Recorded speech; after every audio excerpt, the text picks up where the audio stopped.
Começa agora mais um episódio do podcast Gotas de Esperança.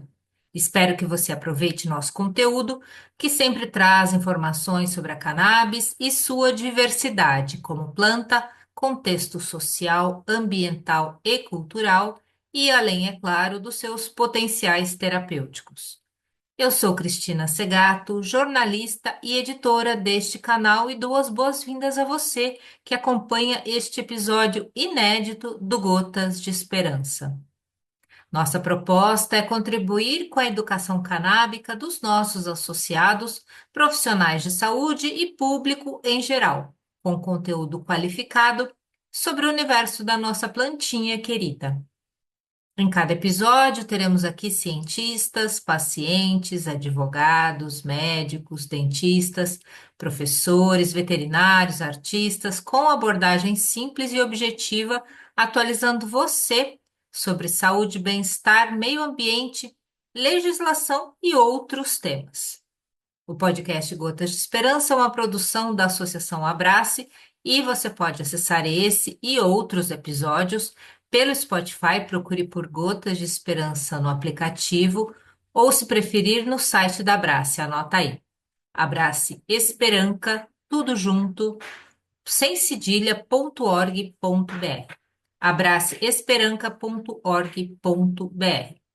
Abraço Esperança é uma associação de pacientes localizada em João Pessoa, na Paraíba, autorizada desde 2017 pela Justiça Brasileira a cultivar e fornecer derivados da planta cannabis aos seus associados em forma de óleo e spray. Para mais informações de como se associar e ter acesso ao óleo Esperança, produzido pela nossa associação, acesse o site da Abrace.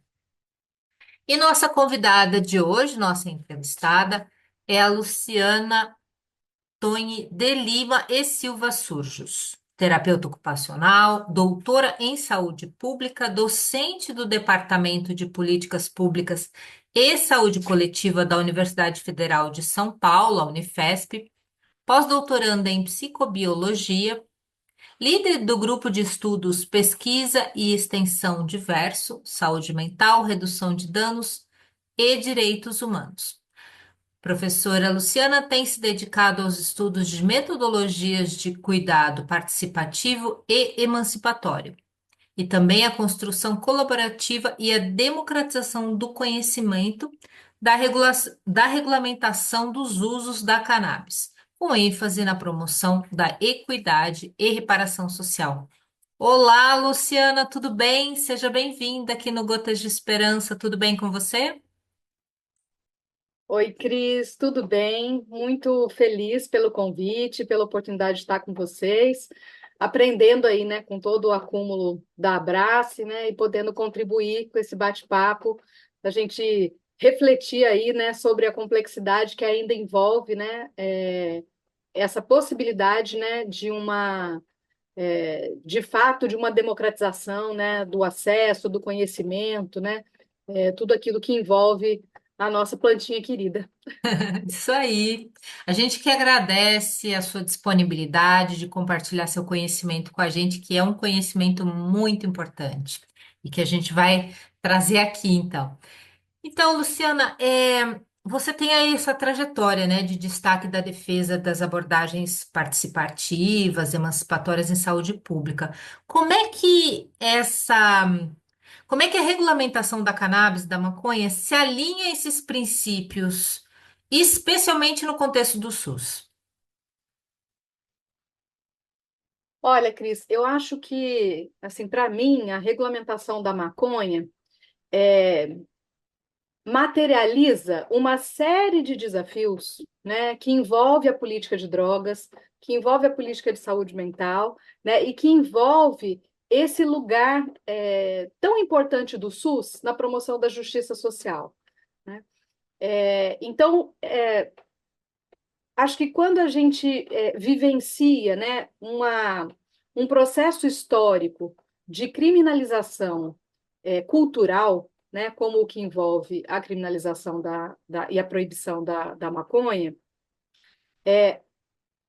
isso vai gerando, né, no imaginário social, na repercussão das legislações, né, na formulação das políticas públicas, de modo a impedir, né, muitos avanços em relação a estudos, pesquisas, conversas, reflexões, né, e novas formulações que nos ajudem a fazer um caminho democrático e mais interessante, né, socialmente no nosso país, né?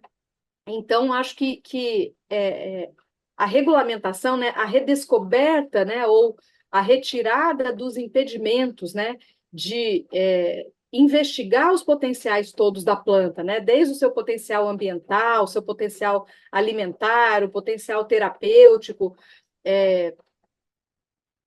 acho que traz para a gente uma série de desafios, né, que dizem ainda da reprodução da desigualdade no nosso país, né? O quanto, por exemplo, o nosso sistema único de saúde, ele foi e é uma grande estratégia de fazer justiça social, mas o quanto ele ainda é refém de lógicas privatistas e mercadológicas, né?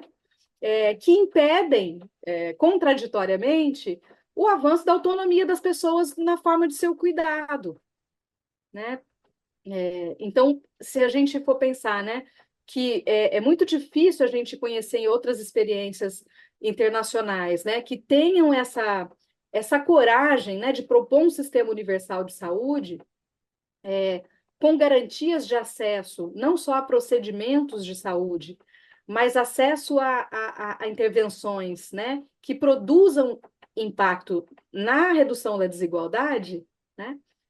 Ela precisa ser coerente com o processo de regulamentação da cannabis no SUS, para que a gente não fique refém de um processo de regulamentação que industrializa o cuidado, que comercializa o cuidado e que retira das populações a capacidade de promover o seu próprio cuidado, né?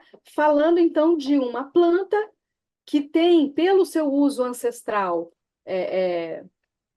a maior comprovação da segurança do seu uso, né, e do seu amplo potencial, e que não fosse a proibição, não nos geraria tantos excessos de zelo na regulamentação, que acabam sendo barreiras imensas de acesso para populações periféricas, negras, pobres, né, e que seriam muito beneficiadas, né, na sua qualidade de vida e que, na sua ancestralidade, já têm o domínio do próprio uso, né? Então, a gente tem, acho que esse tema é um tema, entendo como um tema muito complexo, porque eu acho que ele agrega, né, todo esse histórico e essa complexidade da própria formação da sociedade brasileira. Perfeito. E falando em Brasil, né? A gente sabe que ainda tem muitas resistências culturais, políticas e institucionais à regulamentação. Na sua visão, quais são os maiores desafios para superar esses entraves? Olha, um desafio que eu acho fundamental, acho que um empecilho, né, que acho de avanços nesse momento, é o entendimento do governo federal de que se trata de uma pauta de costumes e aí um excesso de cuidado, né, para se aproximar ou para tomar essa pauta, né? Acho que sim, a gente tem um histórico, né, de criminalização cultural, né, de um grupo populacional especificamente, né, que foi sequestrado, escravizado nesse país e que no momento, né, de recuo do processo escravagista tem ali processos de criminalização, né, da sua cultura. Mas a gente também já tem um acúmulo histórico de regulamentação, de reconhecimento do potencial terapêutico, de regulamentação em vários países, né, para o seu uso, e não tomar essa responsabilidade estatal de regulamentar, né, a produção, a comercialização, os usos, né, mais seguros, de menor risco, acaba trazendo uma série de dificuldades que a gente vai vivenciando no dia a dia, né? Então, a gente tem hoje um mar de legislações municipais e estaduais, né, que estão de forma crescente, muito rápida, né, trazendo esse reclame social e popular, né, pelo reconhecimento e pela possibilidade de utilização do potencial terapêutico da planta, é, e convocando o SUS a fazer o fornecimento dos medicamentos, né, e dos produtos à base da planta. Só que eles vão sendo extremamente impedidos e cerceados porque a gente não tem nenhum aspecto regulatório da produção no nosso país, né? Então, acho que há uma série de equívocos ainda, muito arraigados nessa questão de estigmatização da planta, e que caem nessa seara do que é considerado aí pautas de costumes, né? Eu entendo também, né, que essa questão do cultivo e do plantio, ela é absolutamente central para a gente conseguir fazer avanços, né, e não ficar, né, capturado por um custo altíssimo que dificilmente vai fazer com que esse desejo e esse direito seja garantido a partir do SUS, né? Ainda é muito caro, né, o acesso à terapêutica canábica e muito inacessível, né, para boa parte da população. E se for mantido, né, mantida uma linha de possibilidade de acesso para medicamentos industrializados com a sua com matéria-prima importada, isso é insustentável, né, num sistema único de saúde para um país do tamanho do nosso. Então, eu entendo que a questão da regulamentação do cultivo ela é fundamental, né? E que, de fato, a gente possa incorporar alguns aspectos que acho que a gente está mais distante ainda, porque nenhum projeto de lei que eu acompanhe mais de perto, mas tem muita coisa, né? Não tenho aí a, a expectativa, né, de dominar todos os projetos, né, que estão tramitando, mas acho que a gente está muito distante, né, ainda nos processos regulatórios, nos projetos de lei que estão mais avançados, de pensar uma produção a partir do autocultivo, né? E a partir também dos cultivos de menor escala, de pequena escala, né? De terem pequenos cultivadores que possam, né, agregar ali um certo grupo de pessoas, de ter regulamentadas as associações canábicas, né, a partir do reconhecimento de uma medicina que é fitoterápica, né, nesses parâmetros, e que a gente possa chegar aí, né, num sonho também de que essas barreiras de acesso sejam minimizadas por um rol de possibilidades de acesso, né, que são absolutamente viáveis no nosso país, né? Então, vários países, também aqueles que têm políticas públicas de saúde, não conseguiram avançar num fornecimento universal, né? Mas regulamentaram possibilidades de acesso que envolvem o autocultivo, né? E o cultivo em menor escala, né? Por cultivadores designados, né? Por famílias, né? Por pacientes. Então, eu acho que nesses aspectos, eu entendo que a gente tem aí alguns desafios e bastante coisa ainda para trabalhar, né? Embora a gente já tenha um grande trabalho, um duro trabalho feito pelas próprias associações canábicas, né? Também crescem, né, vertiginosamente no nosso país, num enfrentamento dessas barreiras de acesso, num movimento de desobediência civil, né? E entendo que só por isso a gente conseguiu chegar onde a gente está com essas proposições, né, de projetos de leis, né, e com esse constrangimento que acabou gerando pela via da justiça, né, pela via do judiciário, um reconhecimento da legitimidade desse direito, né, impondo aí ao executivo é, pautas e temas e estratégias para viabilizar os acessos. E a- essa fala da professora Luciana, eu gostaria de evidenciar e ressaltar para quem está acompanhando esse episódio de que o modelo associativo brasileiro é o único no mundo. Não tem essa coisa de ter associação em outros lugares. Até deve ter pipocando uma ou duas associações, tal, no Uruguai, na Argentina, talvez, Colômbia, mas esse modelo que a gente tem hoje, um modelo como a Abrace, como a PEP, como a Flor da Vida, enfim, como outras associações que estão despontando, estão encarando a seriedade disso, da desobediência civil pacífica, esse modelo é único no Brasil. E foi exatamente ó, a fala dela, a fala da Luciana, Lu, foi tão perfeita, porque foi isso que levou a gente a trazer a cannabis para o SUS. E detalhe, você ouviu muito bem, sim. A produção nacional viabilizaria e contribuiria para o acesso, reduzindo a dependência de importação. É isso que a professora Luciana quer dizer. Isso é muito importante, que seja frisado e que as pessoas comecem a ter consciência disso. A gente precisa entender que o acesso se dá a partir do momento que a planta é plantada aqui, que é colhida aqui, que é feita a extração aqui, que é pago o salário de quem trabalha aqui, que gera o imposto e renda aqui. É isso, professora Luciana? É isso, é uma questão de soberania, né, Cris? Nós temos toda a capacidade, o acúmulo, né, de assumir uma produção nacional, né, que não dependa, né, de um fornecimento de matéria-prima num país que tem, né, tanto potencial agronômico, né, e com tantas iniciativas também populares e democráticas, mostrando outras formas de fazer, né, não capturadas pela mercantilização dos acessos, né? E acho que a gente precisa falar mais disso, né? Porque senão a gente acaba reduzindo a pauta a um fornecimento de um medicamento muito caro, né? Por conta de uma produção de matéria-prima internacional que vai ter que ser importada, né?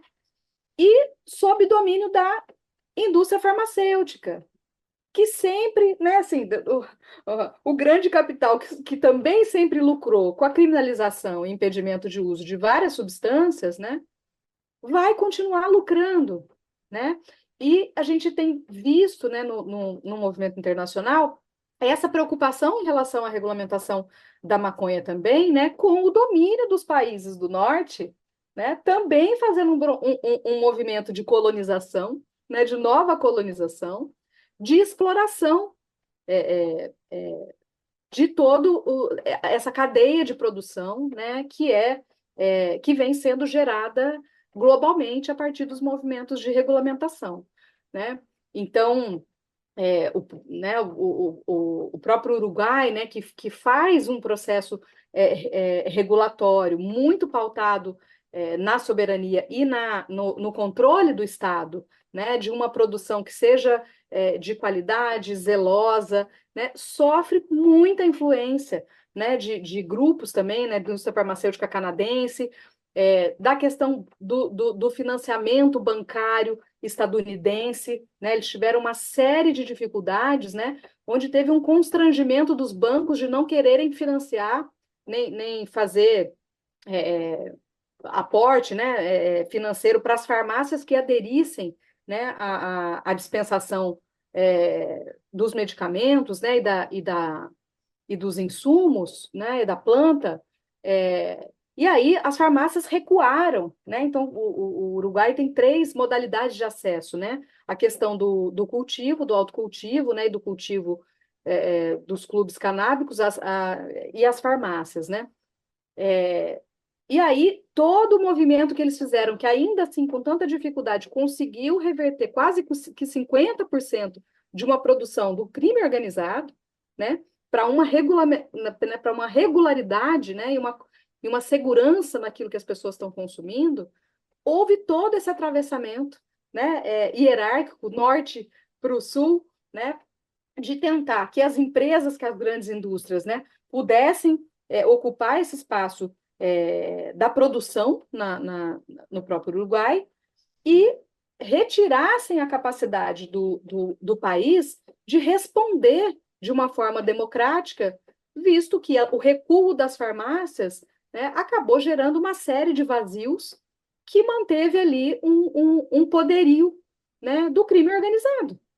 Porque é isso também que acontece no nosso país, né? Aquelas pessoas que não vão acessar pelos modos de regulamentação, não vão ter acesso à justiça, não vão ter acesso, né, a processos que são longos, né, para se garantir uma série de direitos, ou são pessoas que já carregam, né, o estigma da criminalização, vão continuar consumindo, tentando se cuidar, né, a partir de substâncias alteradas, em biqueiras, né, em contato com outras drogas mais preocupantes, né, num movimento desesperado de muitas mães, muitas famílias, de tentarem acessar o que elas já sabem que faz bem, né? Então, não é mais um tabu em vários lugares por onde a gente circula saber que existem medicamentos à base de maconha que fazem muito bem. Então, isso já está, né, circulando pelas pessoas, né, no nosso dia a dia, em todos os lugares, né? E as famílias vão tentando acessar da maneira que podem, né? Então, acho que a gente assumir um pouco mais essa pauta, né? Colocar essa questão de soberania, né, na discussão, né? E todo o potencial que o nosso país tem, né, de cultivo, de tecnologia, de conhecimento acumulado, né, de organizações da sociedade civil, né, que já aprenderam, né, com todo esse trajeto o que funciona, como qualifica, né, como se profissionaliza, né, esse processo, né, e apoiar, né, aquelas famílias, aquelas pessoas que têm também o desejo de fazer o seu cultivo domiciliar, né, sem ser criminalizado e com suporte para que possam saber o que estão produzindo, qualificar a sua produção, né, sem que isso se torne objeto de comercialização, né? Então, isso acho que é um desafio importante, né? Que é como é que a gente sai da captura da comercialização para entender a complexidade de uma regulamentação que aí sim caminhe para um processo de promoção de equidade, né? E reparação de grupos que foram e continuam sendo criminalizados, né? E como é que a regulamentação pode ser estruturada para reduzir desigualdades e reparar os danos históricos, especialmente para essas populações vulnerabilizadas? Cris, tem muita coisa interessante sendo produzida. Assim, eu tenho acompanhado também o processo, né, de regulamentação do uso não médico, que vem um pouco fazendo essa crítica, né, é, que se a questão da desigualdade e da desproporção na aplicação da lei, né, e das barreiras de acesso para grupos populacionais específicos, migrantes, negros, latinos, né, pessoas pobres, pessoas em situação de muita desigualdade, pessoas em situação de rua, que se isso não for o mote dos processos de regulamentação, que a própria regulamentação vai adensar e vai agravar esses processos de exclusão, né? Então, isso vem sendo apontado internacionalmente. E aí tem um grande esforço de regulamentar e tentar mover, né, estratégias concretas que possam incidir sobre isso, né? Então, eu acho que no campo do acesso, a gente vê essas preocupações com a regulamentação de diferentes modalidades de acesso. Então, tem o acesso na farmácia, mas também tem o acesso do cultivo domiciliar, também ter o acesso por clubes canábicos, né, ou por associações que possam fazer ali cultivos comunitários menores, né, e compartilhados de maneira mais segura. Nem todo mundo tem habilidade para plantar, nem todo mundo quer plantar, né, mas é uma possibilidade, né, juntando ali pessoas com diferentes conhecimentos, né, de produzir, né, então essas diferentes modalidades de acesso, elas vão viabilizando, né, reduzindo um pouco essas barreiras, né, e essa desigualdade. E também, em relação à reparação social, a gente tem visto experiências de alguns estados, né, dos Estados Unidos, e também algumas experiências no Canadá, que vão olhando para como reverter os processos de criminalização, né, e que a regulamentação reverta para os grupos e territórios criminalizados, né, processos de suporte para que eles possam participar desse novo momento, né? Então, tem uma medida, por exemplo, que é uma medida quase que de anistia, da criminalização anterior, né? As pessoas deixarem de ter antecedentes criminais por algo que deixou de ser crime.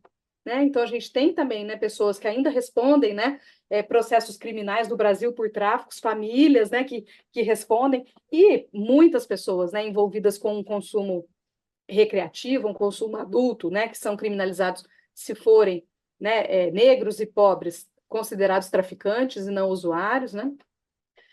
Então, esse processo de anistiar, então, isso como quando descriminaliza, você conseguir tirar os antecedentes criminais, entendendo que essa via da justiça penal, né, acaba trazendo uma série de danos sociais é, é, muito prejudiciais à população como um todo. Então, uma pessoa que passa, né, que tem lá o antecedente criminal, ela tem dificuldade de conseguir emprego, ela tem dificuldade para fazer um concurso, ela tem uma dificuldade para exercer os seus direitos.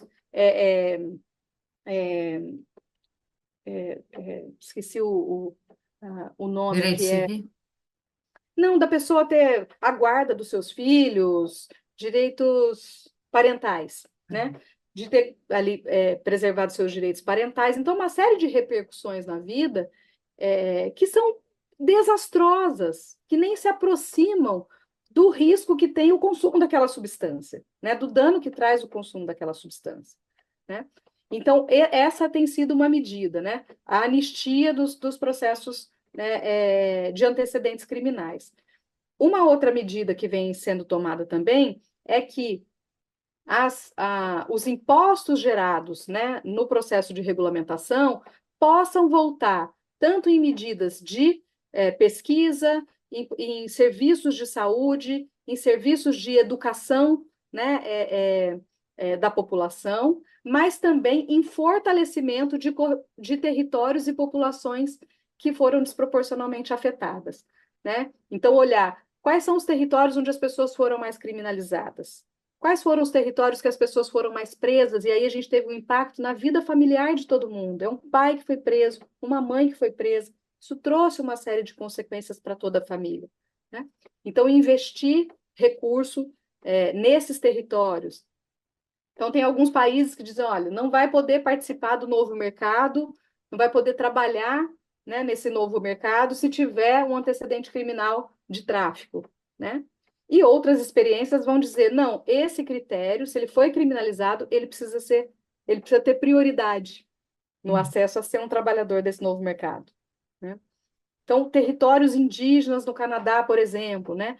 Então, como se fossem cotas, né? Então, o território indígena ter reconhecido a sua soberania e ter ali a sua prioridade, se quiser também, né, no seu território, fazer um cultivo e participar do fornecimento, né, do novo mercado.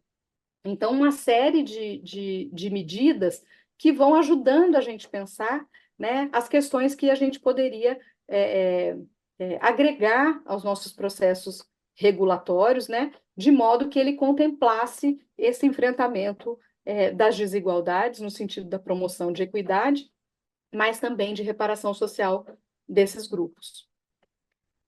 Perfeito. E tem um exemplo também da Colômbia, né, que fez aí uma associação de mulheres oriundas das Farc, oriundas do tráfico, mulheres que ficaram ali, e isso foi uma coisa muito bacana que aconteceu na Colômbia.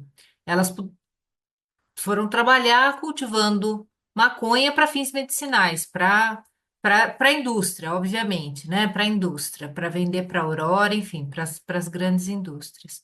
Mas é uma medida importante, uma medida muito bacana. Agora, pensando aí na questão de formação da educação, a capacitação dos profissionais de saúde. Que tipo de formação, mudanças curriculares seriam necessárias, principalmente para incluir na formação acadêmica, essa pauta? Você está dentro de uma grande universidade pública, a Unifesp, Universidade Federal de São Paulo, e a gente sente que essa pauta está entrando, ela já está nos currículos de algumas universidades, até como disciplinas eletivas, algumas obrigatórias para turmas de biologia, medicina, enfim. Mas eu acho que ainda precisa, a academia precisa olhar um pouco mais para isso, dar mais atenção para isso. O que que você acha? Sem dúvida, Cris. Eu acho que a gente vem avançando, mas avançando a passos muito lentos, né? A proibição fez isso, né? Impactou na produção do conhecimento de uma maneira muito decisiva no Brasil, né? Então a gente teve ali alguns fortes, corajosos, né? Que também desobedeceram, né? No sentido de insistir com a produção de conhecimento, embora a proibição, e a gente tem o destaque, né, na Unifesp do professor Carlini, né, que é né, o pioneiro no mundo, né, na produção aí de evidências, né, do potencial é, é, da maconha para as questões da epilepsia, né?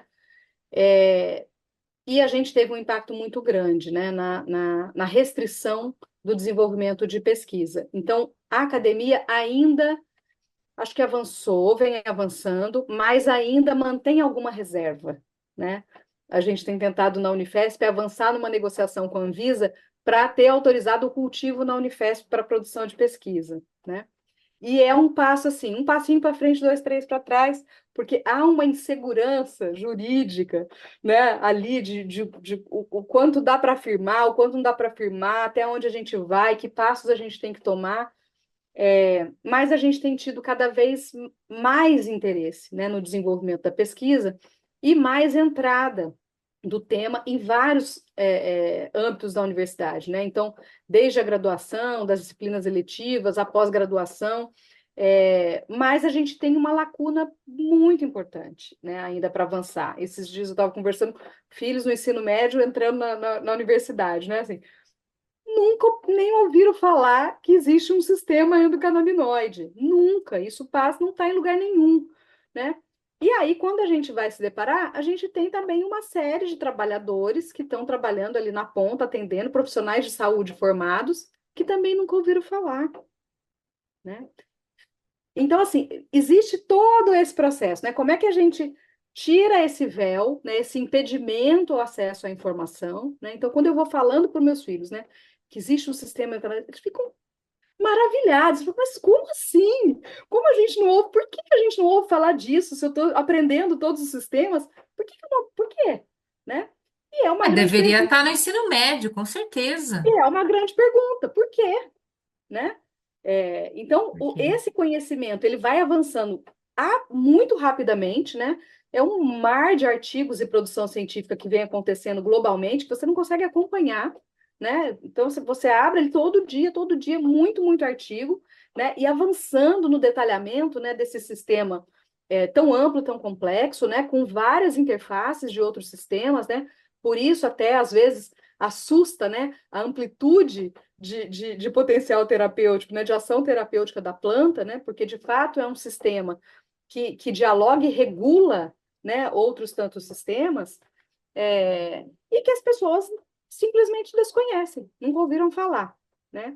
E aí nos preocupa também é, é, essa rapidez de tentativa também do processo regulatório, mas sem ser acompanhado de um processo de formação, né? Então, é, se a gente não tem informação, muito rapidamente também a gente pode caminhar de jeitos aí estranhos, né? Ou negar todo o conhecimento científico acumulado, ou banalizar, né? Ou tratar como panaceia e achar que não tem nenhum, né? Assim, se a gente está falando, né, de um uso, por exemplo, no SUS, um uso enquanto medicamento, enquanto produto terapêutico, né, a gente precisa conhecer os potenciais e a gente precisa conhecer as boas indicações, a gente precisa conhecer as interações, os riscos, né, para que tenha ali, de fato, um uso seguro, né, um uso acompanhado. Não é só um fornecimento, as pessoas precisam ter acompanhamento, né? Então, por exemplo, se a gente tem hoje um acesso à justiça desproporcional, que as pessoas que mais acessam esse medicamento pago pelo SUS não fazem acompanhamento no SUS, né? A gente tem aí um processo muito desigual, né? Então, onde o SUS poderia entrar como uma grande potência no acompanhamento e na produção de saúde, na produção de qualidade de vida, mas vira um balcão de fornecimento de medicamento, caríssimo, né? caríssimo. Então, Exatamente. tem aí essas nuances, né, que envolvem toda a produção de conhecimento e a sua disseminação, a sua democratização e tomar aí a responsabilidade, né, no campo da educação, de fazer esse conhecimento ser difundido. Mas se a gente pensa que esse conhecimento está lá na pauta de costumes, será que a gente vai ter algum movimento de pensar que o ensino médio teria que estar olhando para o sistema endocannabinoide? É. De jeito Ainda não. nenhum. É. A gente está finalizando aqui a nossa entrevista e eu queria te pedir para deixar uma mensagem para a sociedade brasileira e para os gestores de saúde pública sobre a importância de tudo isso que a gente falou aqui. Ô, Cris, eu acho que assim, eu venho de uma.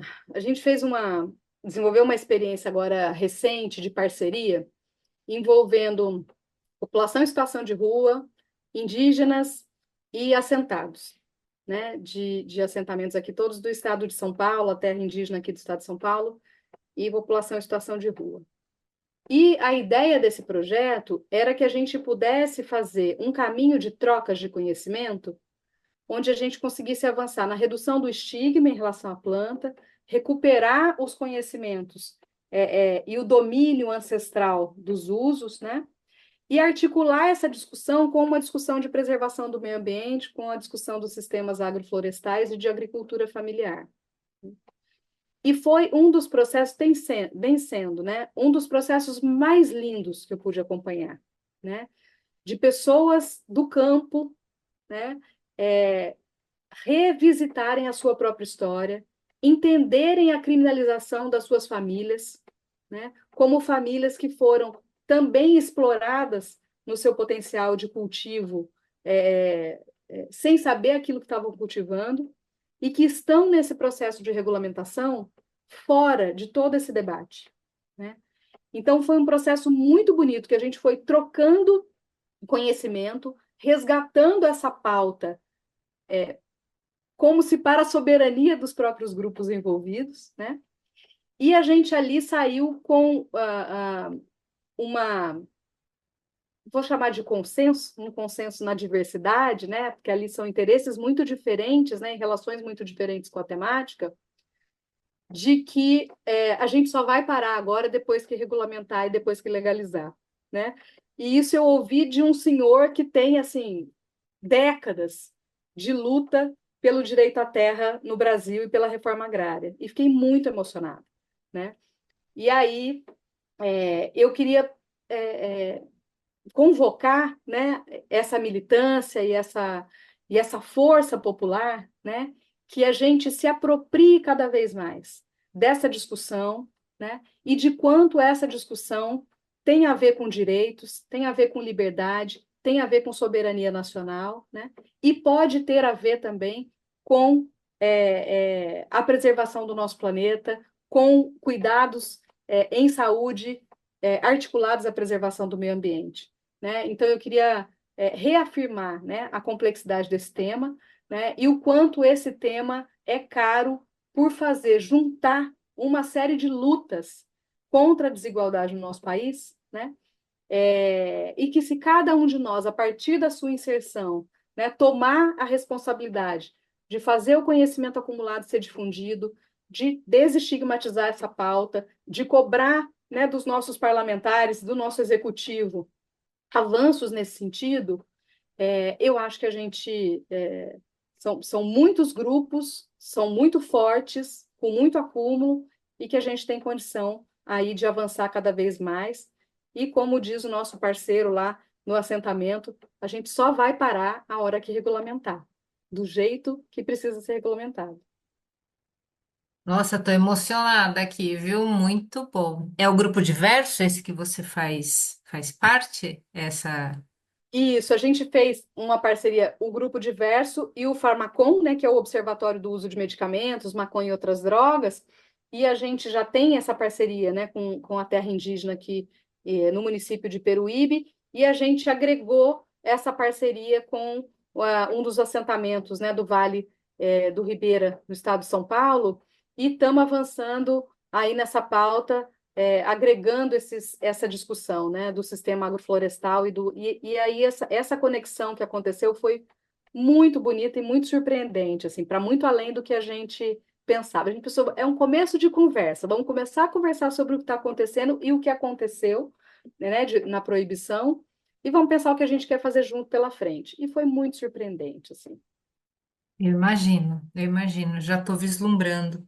Mas olha, foi muito bom conversar com você. Queria te agradecer por participar aqui do Gotas de Esperança, te deixar um abraço e se você quiser deixar seu recadinho final assim, aí a gente já finaliza.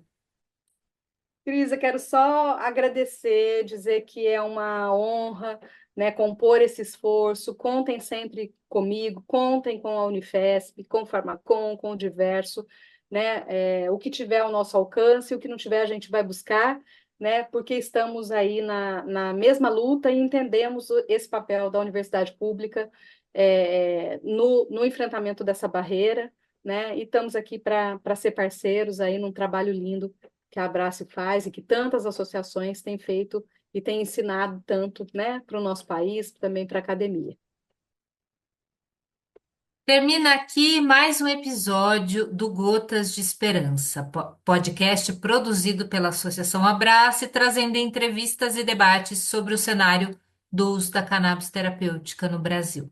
Toda semana um novo episódio no nosso canal no Spotify e você pode acessar também pelo site da Abrace. Te espero na próxima semana. Um abraço, até lá. Deixa eu parar aqui, cadê? Interromper